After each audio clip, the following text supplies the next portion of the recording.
Shatamanam Bhavati serial episode 1243 14th April 2025 ఏం జరిగిందో చూద్దాం. వాసు మనోహర్లు ఇలా మాట్లాడుకుంటారు.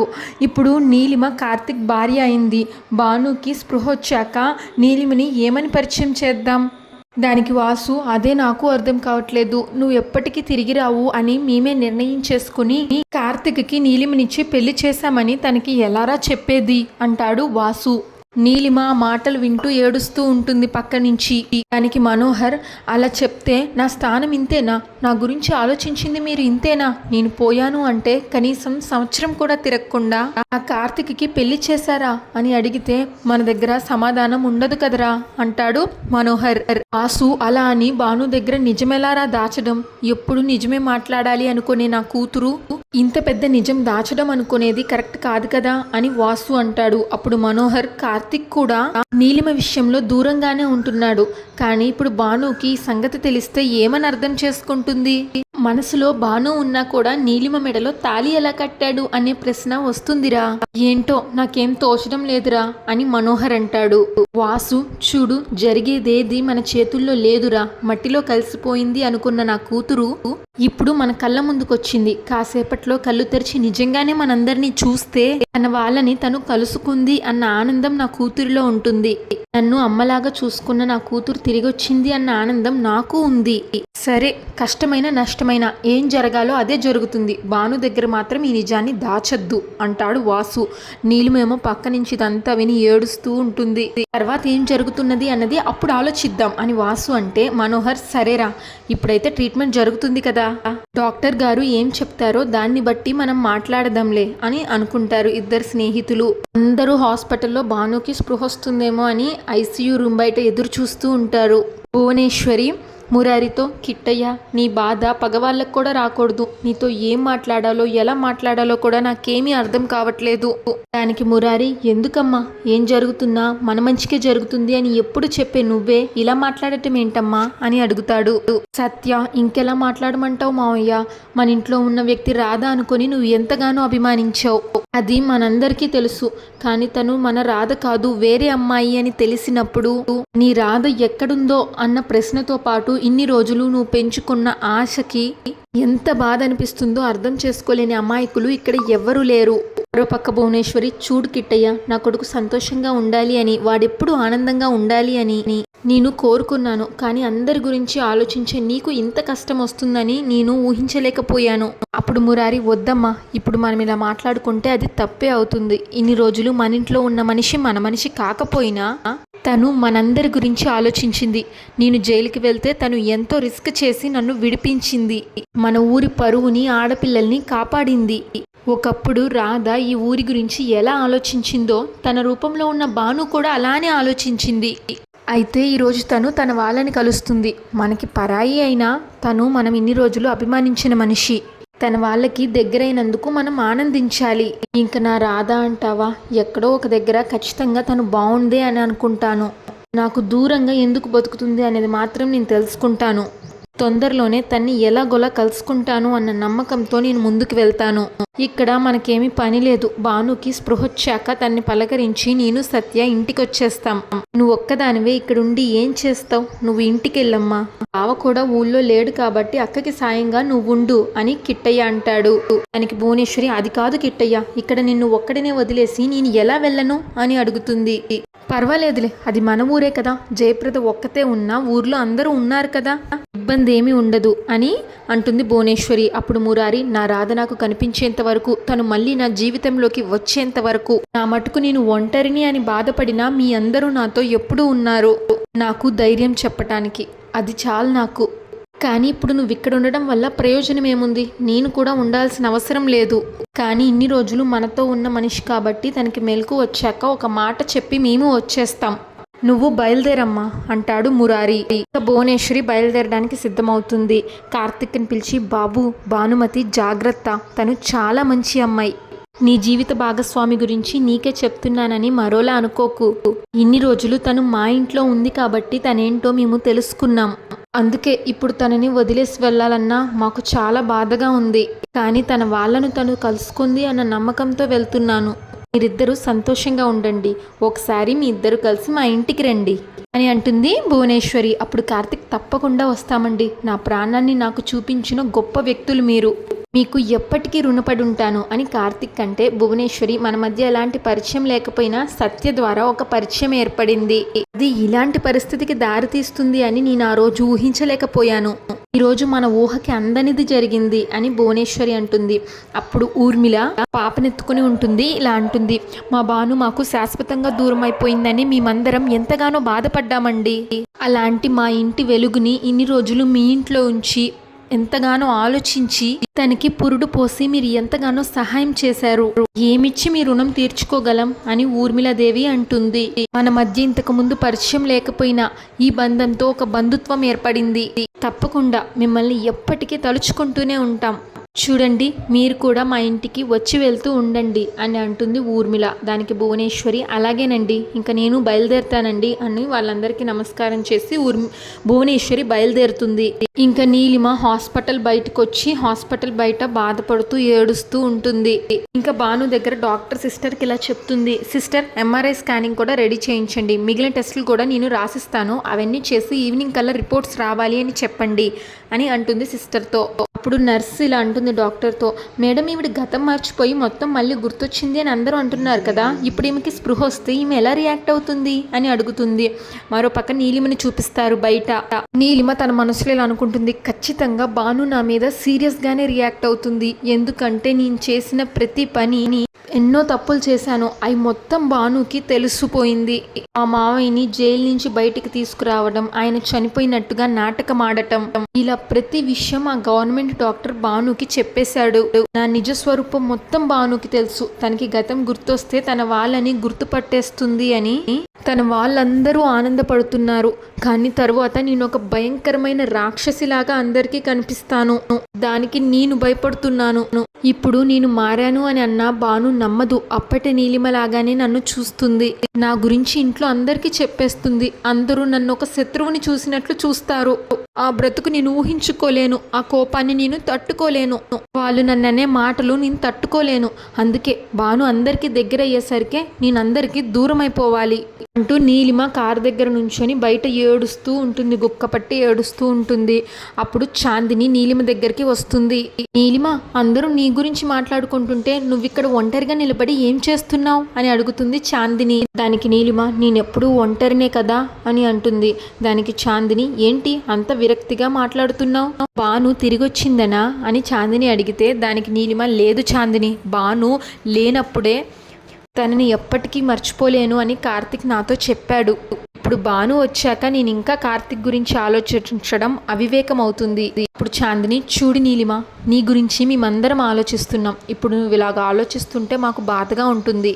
ముందు భానుకి తెలివి రాని తర్వాత ఏం చేయాలో ఎలా చేయాలో మనం అందరం కలిసి ఒక నిర్ణయం తీసుకుందాం, అంతవరకు నువ్వు మనసులో ఎలాంటి బాధ పెట్టుకోకు రా అని నీలిమ చేపట్టుకుంటుంది చాందిని. నేను వెళ్దామని నిర్ణయించుకున్నాను, నువ్వు వెళ్ళు, నేను వస్తాను అంటుంది నీలిమ. అప్పుడు చాందిని, త్వరగా రా అని చెప్పి లోపలికి వెళ్ళిపోతుంది.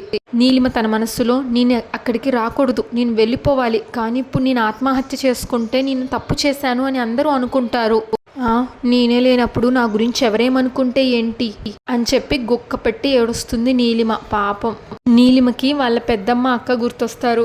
నాకంటూ ఎవరూ లేరనుకున్నాను, కానీ ఇప్పుడు పెద్దమ్మ అక్క ఉన్నారు, నేను వాళ్ళ జీవితంలోకి వచ్చాకే వాళ్ళు సంతోషంగా ఉన్నారు, నేను లేకపోతే వాళ్ళు ఇప్పుడు బాధపడతారు. ఒకప్పుడు నేను చేసిన పాపాల వల్ల భాను బాధపడింది, ఇప్పుడు నేను చచ్చిపోతే నన్ను నమ్ముకున్న వాళ్ళు బాధపడతారు, నేను ఉన్నా లేకపోయినా ఇలా ఎవరో ఒకరిని బాధ పెట్టిన దానిలాగా మిగిలిపోకూడదు.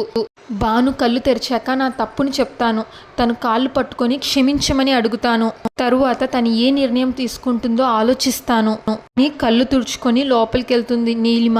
మరోపక్క భువనేశ్వరి ఇంటికి వెళ్ళాక జయాకి జరిగిన సంగతంతా చెప్తుంది. అది విన్న జయ షాక్ అవుతుంది. ఏంటమ్మా నువ్వు అనేది, నేను అస్సలు నమ్మలేకపోతున్నాను. ఎవరు నమ్మలేకపోయినా నిజం నిజం కాకుండా పోదు. ఇన్ని రోజులు మన ఇంట్లో ఉన్నది రాధా అని మనందరం అనుకున్నాం, కానీ తను భానుమతి అని అక్కడికి వెళ్ళాకే తెలిసింది. వాళ్ళు మన ఇంటికి వచ్చినప్పుడు తను ఎదురుపడలేదు, సత్య అక్కడికి వెళ్ళినప్పుడు రాధా అని చెప్పటం వల్ల తను వాళ్ళ మనిషి భాను అని వాళ్ళు అనుకోలేదు, కానీ ఇదంతా ఒక మాయలాగా ఉంది అని భువనేశ్వరి అంటే అప్పుడు జయ నిజమేనమ్మా, తను ఇక్కడ ఉన్నా కూడా ఇది నా ఇల్లు కాదు, నా గమ్యస్థానం ఇంకెక్కడో ఉంది అని చెప్తూనే ఉండేది. అది మనమే అర్థం చేసుకోలేకపోయాం. గతాన్ని మర్చిపోయినా తన మనస్సు తనకి చెప్తూనే ఉంటుంది కదా తన వాళ్ళు ఎక్కడో ఉన్నారు అని. ఇప్పుడు అదే నిజమైంది. భువనేశ్వరి నిజమే జయ, ఇన్ని రోజులు జీవితం ఒక ప్రశ్నగా మిగిలిపోయిన ఆ అమ్మాయికి తన జీవితం ఏంటో అర్థమయ్యింది. తన వాళ్ళ చెంతకు చేరుకుంది. తనకి గతం గుర్తుకు రావడంతో వాళ్ళందరూ ఆనందంగానే ఉంటారు. కానీ ఇప్పుడు నా కిట్టయ్య పరిస్థితి ఏంటో ఆలోచిస్తేనే నాకు భయంగా ఉంది. జయ అమ్మ, తమ్ముడు గొప్ప ప్రేమికుడు, మంచి మనసున్నవాడు, కానీ పిరికివాడు మాత్రం కాదమ్మా. ఇలాంటి విషయాల్ని జీర్ణించుకోలేనంత పిరికివాడు మాత్రం కాదు. తను ఇక్కడ ఉన్నంత కాలం తన ప్రేమించిన రాధే తన కళ్ళ ముందు ఉంది అనుకొని ఆరాధించాడు, కానీ ఎప్పుడు భాను మాటలు కాదు అని ఏది చెయ్యలేదు అమ్మా. అలాంటిది ఇప్పుడు తను రాధ కాదు అని తెలిసాక తమ్ముడు తట్టుకుంటాడు అన్న నమ్మకం నాకుంది అంటుంది జయ. భువనేశ్వరి, నా కిట్టయ్య గుండె ధైర్యం గురించి నాకు తెలుసు, కానీ గుండెల్లో ఉన్న బాధ గురించి ఎవరు ఆలోచిస్తారు? ప్రేమించిన మనిషి ఎక్కడుందో తెలీదు, ఎలాంటి పరిస్థితుల్లో ఉందో తెలీదు, అసలు తను ఎందుకు వదిలేసి వెళ్ళిపోయిందో కూడా అర్థం కావట్లేదు.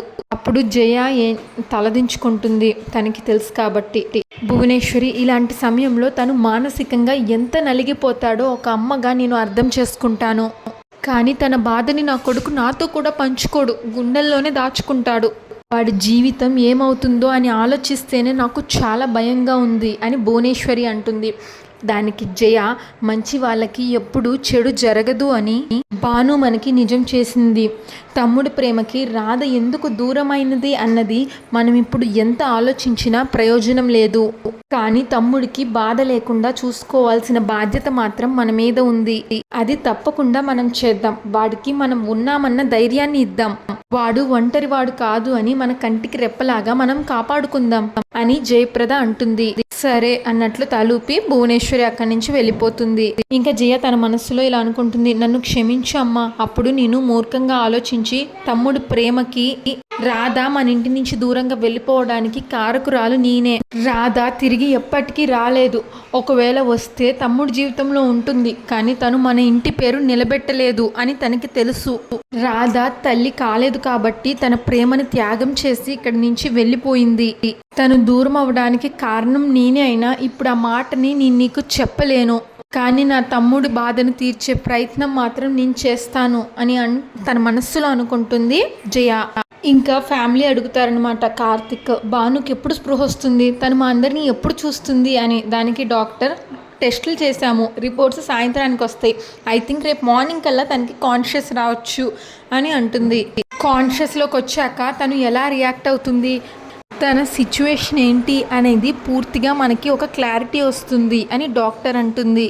వచ్చే రిపోర్ట్స్ బట్టి తన బిహేవియర్ని బట్టి ఫర్దర్ ట్రీట్మెంట్ ఎలా ఉండాలి అనేది నేను ఆలోచిస్తాను అని డాక్టర్ అంటే, ఊర్మిళ, నా కోడలు త్వరగా కోలుకోవాలి, మళ్ళీ తను మామూలు మనిషి అయిపోవాలి, మళ్ళీ మా అందరితో తను ఎప్పటిలాగే ఉండాలి.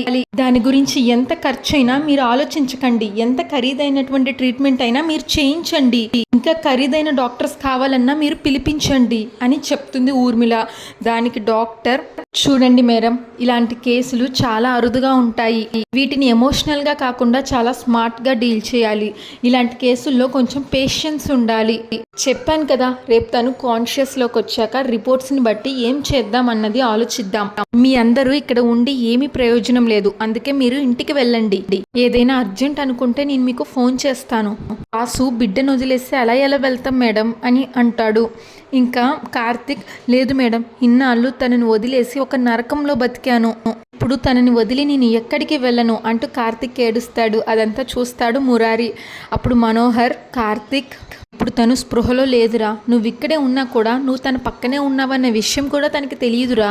ఇప్పుడు వాసు కూడా, అవును బాబు, తను కళ్ళు తెరిస్తే ముందు నిన్నే చూడాలి అని అంటుంది. కానీ డాక్టర్ గారు కూడా రేపటి వరకు తను స్పృహలోకి రాదు అని అంటున్నారు కదా, అందరం ఇక్కడ వెయిట్ చేయడం ఎందుకు, ఇంటికి వెళ్దాం పదండి అంటాడు వాసు. అప్పుడు డాక్టర్, మంచి మాట చెప్పారండి, మీ ఫోన్ అందుబాటులో ఉంచితే అర్జెంట్ అనుకుంటే నేను ఫోన్ చేస్తాను. ఐసీయూ దగ్గర ఇంతమంది ఉండకూడదు, మీ అందరూ వెయిటింగ్ హాల్లో ఉండాలి. అదే మీరింట్లో ఉంటే కాస్త రిలాక్స్ అవుతారు కదా, అందుకే వెళ్ళమన్నాను. చాందిని కూడా, అన్నయ్య అందరం తన గురించి ఆలోచిస్తున్నాం కాబట్టి ఏదైనా అవసరం అనుకుంటే మనం వెంటనే వద్దాం. పార్దు, మురారి గారు మీరు మాతో పాటు మా ఇంటికి రండి అని అంటాడు. దానికి మురారి, లేదండి మేము ఇక్కడ ఏదైనా హోటల్లో ఉంటాం, దానికి స్పృహ వచ్చాక తనతో మాట్లాడి వెళ్తాం అని మురారి అంటాడు. అప్పుడు ఊర్మిళ, అదేంటి మురారి, మీరు మా వాళ్ళే అని మేమందరం అనుకుంటున్నాం, మీరు మమ్మల్ని పరాయి వాళ్ళు అని అనుకుంటున్నారా, బయట ఉంటామని అంటున్నారు. అప్పుడు సత్య, అది కాదండి, అనవసరంగా మీ ఇంటికి వచ్చి మిమ్మల్ని అందరినీ ఇబ్బంది పెట్టడం ఎందుకు అని మా మావయ్య ఉద్దేశం అంటుంది. అప్పుడు ఊర్మిళ, మీరు మా ఇంటికి రావడం మాకు ఎలాంటి ఇబ్బంది ఉండదండి, మాకు చాలా ఆనందంగా ఉంటుంది. ఇన్నాళ్ళు మా భానుని మీరు కంటికి రెప్పలాగా కాపాడారు, తను ఈరోజు మా కళ్ళ ముందు ఉంది అంటే దానికి కారణం మీ కుటుంబమే కదా.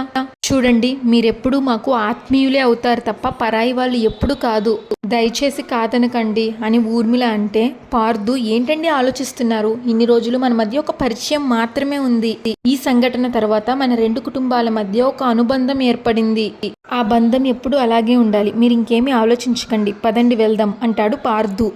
ఇంకా మురారి సత్య వంక చూస్తాడు. సత్య కూడా సరే వెళ్దాం అన్నట్లు తలూపుతుంది. మురారి కూడా సరే అని తలూపుతాడు.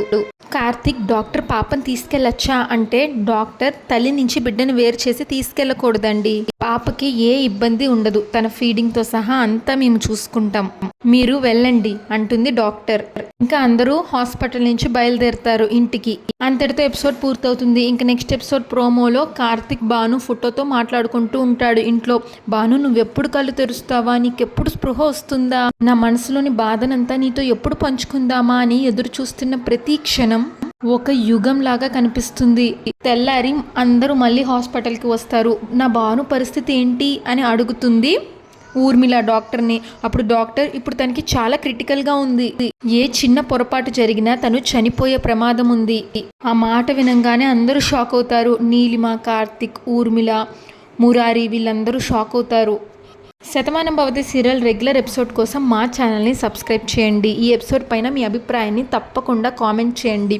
మీరేమనుకుంటున్నారు, మరి రాధ ఎప్పుడు తిరిగి వస్తుంది, రాధ కల్కికి కనిపిస్తుందా, సీరియల్ ఎండింగ్కి వచ్చిందా, రాధా మురారి ఒక్కటవబోతున్నారా, మీరు నెక్స్ట్ ఏం జరుగుతుంది అనుకుంటున్నారు కూడా కామెంట్ చేయండి. Thanks for watching.